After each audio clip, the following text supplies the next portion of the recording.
Well, I can tell that this is a fun group to be with.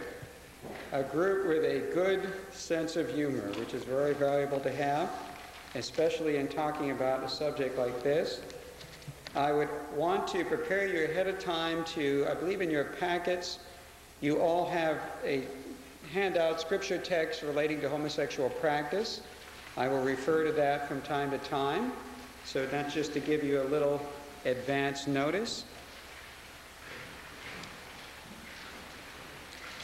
I always like to see what the response is when people actually meet me. I once debated with Dr. Fred Borsch in an Episcopal setting, and when he first met me, he just looked at me and I said, "I never would have pictured you to look like that." And I knew exactly what he was thinking. I should be taller, I should be more imposing, I should be older, etc. But this is what you get. I'm sorry. I am really thrilled to be here and honored to be here as well. And many people with whom I've been corresponding by email for some time now, I finally get a chance to meet.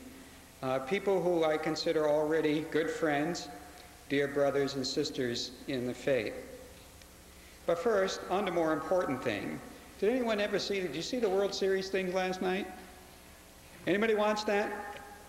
How many? Raise your hand if you watched the World Series game. Did you see the opening presentation where they voted about what the most memorable moment was in baseball history? What was number one? Cal Ripken. Could you believe it? Now, I'm from the Boston area. I've got to put this out right up front. Ted Williams should have been number one. I mean, just because the guy showed up every day? Come on. You got to have more than that. Yeah, I'm back, right. Yes, yes. Remind me to tell you a story about Bill Buckner before I leave here today. Actually, I'll tell it briefly now. Red Sox lost the 1986 World Series against the New York Mets. This is a little cathartic for me. Just bear with me for a moment. Right before the series, John Chancellor, doing commentary for NBC News, I know exactly who is going to win this World Series. I have a foolproof test that has worked every single year, and this is the test. The team with the most ex-Cub players will lose.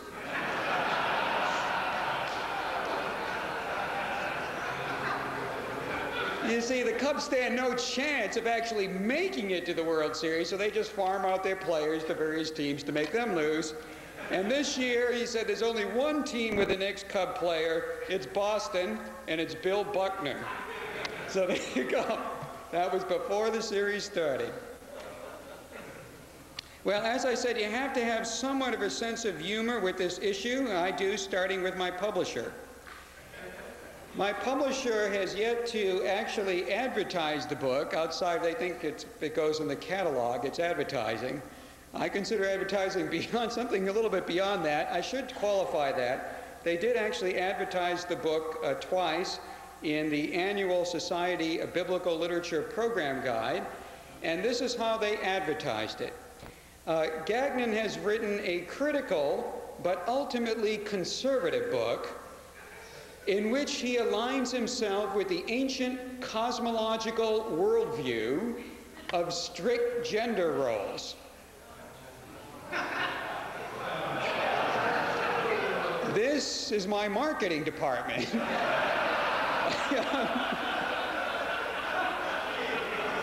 So, that's right, I am pre-Copernican. I recently began walking upright, and I subscribe to Soldier of Fortune magazine. Thank you.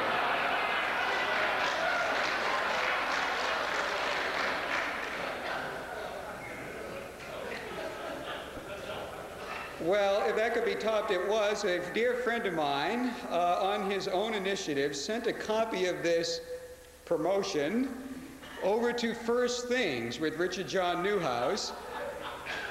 And in his column where he notes little various sundry things going on, at one point he said Abingdon has come out with this book by Dr. Robert Gagnon, The Bible, Home, and Sexual Practice, and this is their promotion, which he puts in quotation marks, then lists the promotion, and then says they left out only one line. We forgot to mention, we don't know why we're publishing this worthless drivel. So this is...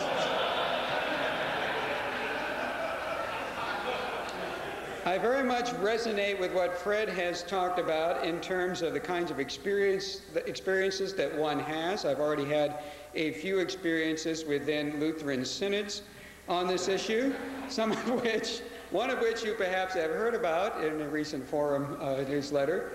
In one debate in Ohio in which they thought it was balanced to get one person on biblical studies who was opposite me. We would each speak once. I was supposed to go first. This person would go second. And then the third person would be a theologian who was also on the other side of the issue, who would give the Lutheran perspective.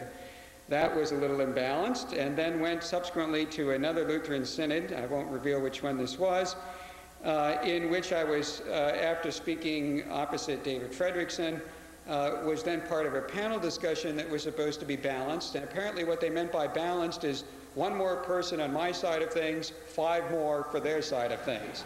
That was balanced. We began with an opening devotion and prayer from somebody under Lutheran's concern, in which he had us all pray a prayer written down in which we thank God for the diversity of sexual orientations in the church. To which I subsequently had to remind him there are more than 2. And even you might not be happy with the full range of sexual orientations that exist. But this is the kind of environment in which we currently live in the church. And one thing that needs to be put out at the beginning is it's not going to get any better.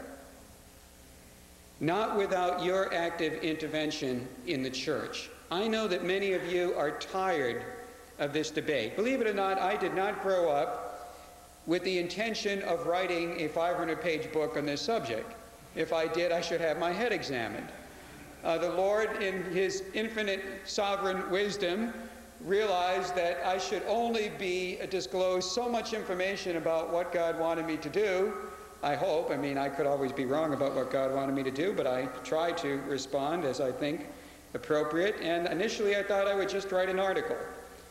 And then the article grew into an edited volume with other articles. And then it grew into a 100-page book, which then I would put the other articles in the appendices. And then next thing I knew, I blinked and it was 500 pages. I felt like, Aaron, I got to tell you, Moses, I don't know what happened. We threw the gold in. Out came the golden calf.